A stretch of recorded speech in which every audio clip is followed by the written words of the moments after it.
الحمد للہ رب العالمین والصلاة والسلام على اشرف المرسلین وعلى آلہ وصحبہ اجمعین وبعد وللہ علی الناس حج البیت من استطاع الیہ سبیلا وقال النبی صلی اللہ علیہ وسلم الحج المبرور لیس له جزاء الا الجنہ۔ حق تعالی شانہ نے ارشاد فرمایا کہ اللہ کے گھر کا، بیت اللہ کا حج اللہ کے لیے لوگوں پہ فرض ہے جسے اس تک پہنچنے کی استطاعت۔ نبی کریم صلی اللہ علیہ وسلم نے فرمایا، جب آپ سے پوچھا گیا کہ کون سا عمل افضل ہے تو آپ نے فرمایا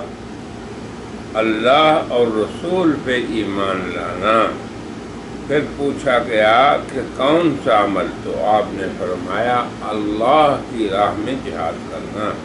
پھر پوچھا گیا کہ پھر کون سا عمل تو آپ نے فرمایا حج مبرور۔ اور ایک حدیث میں آپ نے فرمایا کہ الحج المبرور لیس له جزاء الا الجنہ، کہ حج مبرور کی جزا صرف جنت ہے۔ تو میرے احباب کرام، آپ دنیا کے مختلف حصوں سے مالی بہت بڑی قربانی دے کے آتے ہیں، پھر جانی بھی ان مناسک حج میں انسان کا بدن استعمال ہوتا ہے۔ تو اس مالی اور بدنی قربانی جس عظیم فریضے کے لیے آپ نے کی، تو اس کے آداب کا لحاظ رکھ کے اگر آپ کریں گے تو یقیناً آپ فائز و مفلح ہوں گے، اور یہ حج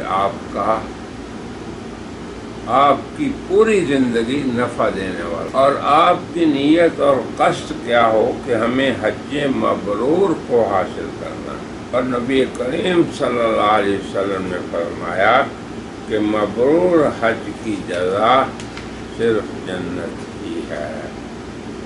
تو اب آپ سب لوگوں کو یہ سمجھنا ہے کہ اس حج مبرور کے آداب کیا ہیں اور حج مبرور کیا ہے، اس کی علامات کیا۔ تو جیسے میں نے پہلے گزارش کیا کہ اپنے اموال اور پھر اپنے ابدان، آپ نے سفر کی مشقتیں برداشت کیں، اپنے گھر والوں سے دور ہوئے، پھر کیوں نہ یہ مقصد ہو کہ ہمارا حج مبرور ہو اور حج مبرور کی سعادتوں سے مالا مال ہو کر ہم واپس جائیں۔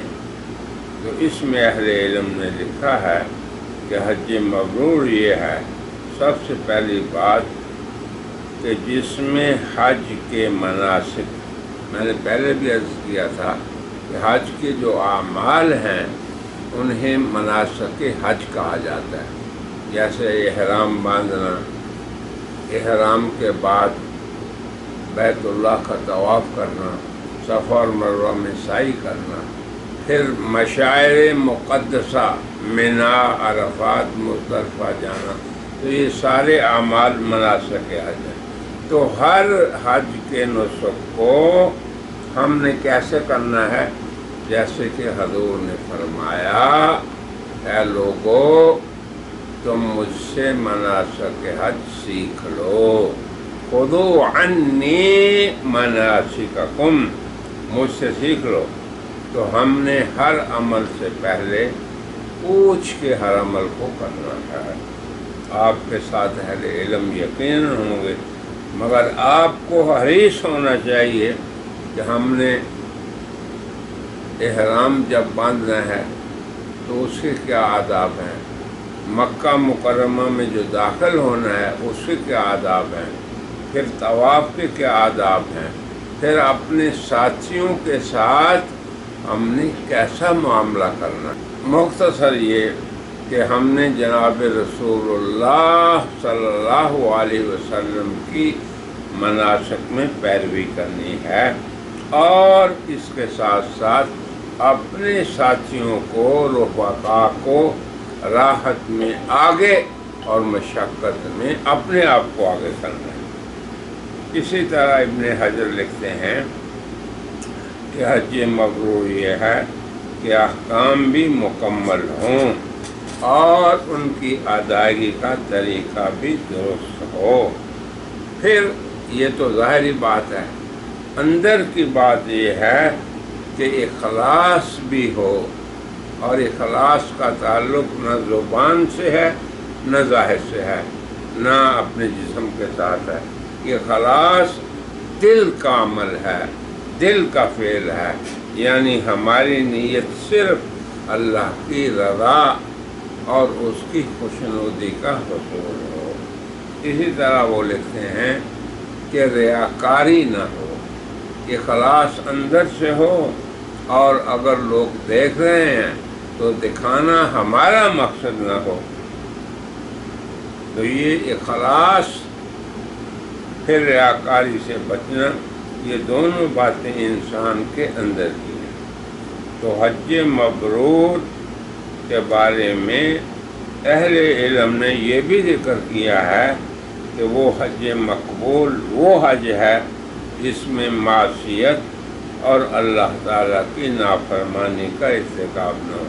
اب آپ دیکھیں، مال اگر درست نہیں تو یہ بھی نافرمانی ہے۔ اگر انسان دھکم پیل کرتا ہے، لوگوں کو دھکے دے کے حجر اسود کو چومنے کی کوشش کرتا ہے، یہ بھی نافرمانی ہے۔ مینار کو جاتے ہوئے اپنے آپ کو سب سے آگے رکھنے کی کوشش کرتا ہے، پھر عرفات کے اندر جا کے بھی دوسرے احباب کا خیال نہیں رکھتا، تو آپ کیا سمجھتے ہیں کہ یہ چھوٹی چھوٹی دوسروں کی تکلیف، یہ سب ہمارے حج کو مقبول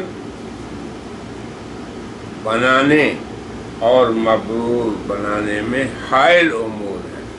تو میرے پیارے احباب، میرے بھائیوں بہنوں اور بچیوں، ہم نے اپنے آپ کو بھی محفوظ رکھنا ہے اور اس عظیم عمل کو بھی بچا کے رکھنا ہے۔ تو یہ حج مبرور۔